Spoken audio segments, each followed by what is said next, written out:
Hi guys, it's Catherine. Though I'm pretty sure you can't tell it's me because the MK mask. But this is a hint about what today's Fangirl Freakout is all about. Tonight, Orphan Black comes back at 10 p.m. on BBC America and Science Channel. I don't get the Science Channel, but I do know that it's on the exact same time. And after Orphan Black, for the first time ever, will be the Orphan Black after show after the Black, which is so exciting. I'm so pumped. But I thought since the premiere was tonight that I would do a quick Orphan Black video about some stuff that I am intrigued about for the new season and to talk about our brand new clone a little tiny bit. So we've all met NK in the previews and through this very cool mask that you could get off the internet. I really like it. It looks super cool. But anyway, so we've met MK, and I already know a lot of people in the fandom know this. If you read the Orphan Black comic, ta-da!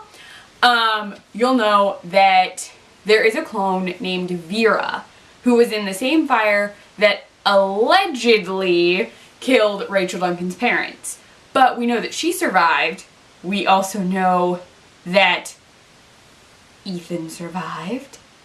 And at the end of season 3, we learn that Rachel's mom survived. So no one died in the fire? So does this mean the original genomes are still floating around somewhere? Does Mama Duncan have them? She had them. I do not trust Mama Duncan because she's Neolution now and gave her daughter a fancy eye. Not that I'm complaining. That fancy eye is really cool. But just saying. Creepy and very untrustworthy.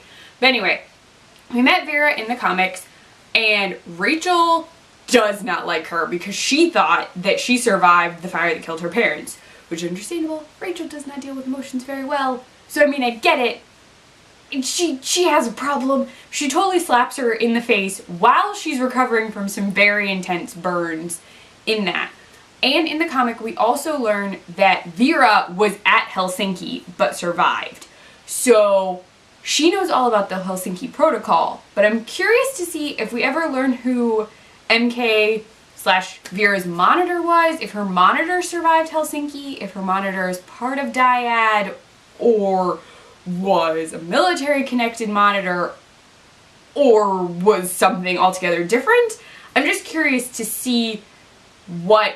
I'm sure Vera knows a lot because she was in the heart of Dyad, so I'm just curious to know how much knowledge she has, and if she knows that Rachel's parents did actually survive, and what happened with the genome, because she was there.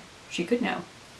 Alright, so anyway, on top of all of that, there is something in the comics that I'm really sort of, I don't know if it'll come up again or not, but like, Allison's mom showed up, she was in the comics, and we have Cosima's pre-Delphine monitor in the comics, and if you read the comics, you know what happens to her. I doubt she's going to magically reappear, but I'm wondering if they're ever going to discuss the fact that Cosima had a monitor before she was aware of monitors.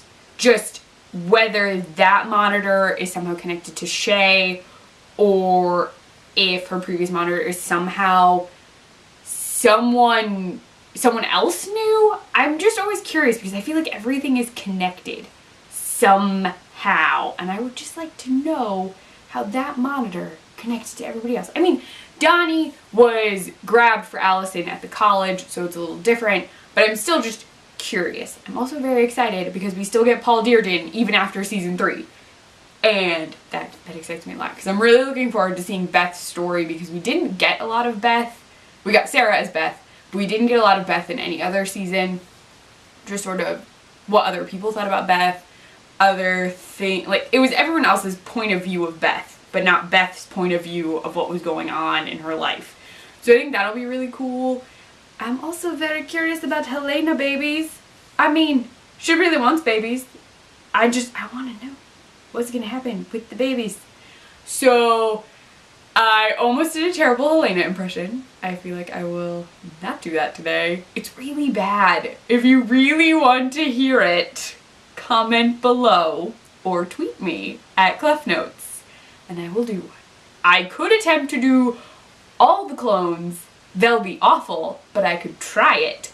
I secretly do a Helena one when I'm bored in my own house. So, I mean, it's possible. I could do it. For all of you. Just let me know. But, I don't know. I'm super, super excited for the season. There's so much going on. The promos have been intense. There's just so much. There's so much that could happen. And, I'm just way too excited to really do like a full in-depth video about anything because really just too excited. But I just wanted to do something to be like, hey, the premiere is tonight. Everyone be excited. Everyone do all the things. Oh, and totally go print out this mask. It's super easy. You can find the link on the Orphan Black Tumblr page. That's where I found it. And then there's a link that'll lead you to a printable mask. Print it out. It's super cool. It photographs really well. Take a picture and post it on social media so that everyone will see you as the sheep. They want to sheep up the internet. So let's get this sheep happening. Do it. Do it now. Okay, that's my big plug. I'm super excited for Orphan Black. I will be live tweeting tonight. I will be there. Tons of people will be there, but I'm totally going to be there live tweeting my life away. So I will see, hopefully I will see a lot of you tonight in live tweet. So if you want to find me on Twitter, it is at ClefNotes. You can find me on my blog, clefnotes.wordpress.com. I write for the Nerdy Girl Express, which is thenerdygirlexpress.com. I'll be doing a weekly Orphan Black recap that will go up on Fridays after the episode is aired. I post iZombie related recipes to the iZombie support group site, which is iZombieSupportGroup.com. And I run the Nerdy Girl Express Snapchat, which is the Nerdy Girl EXP. Bye guys!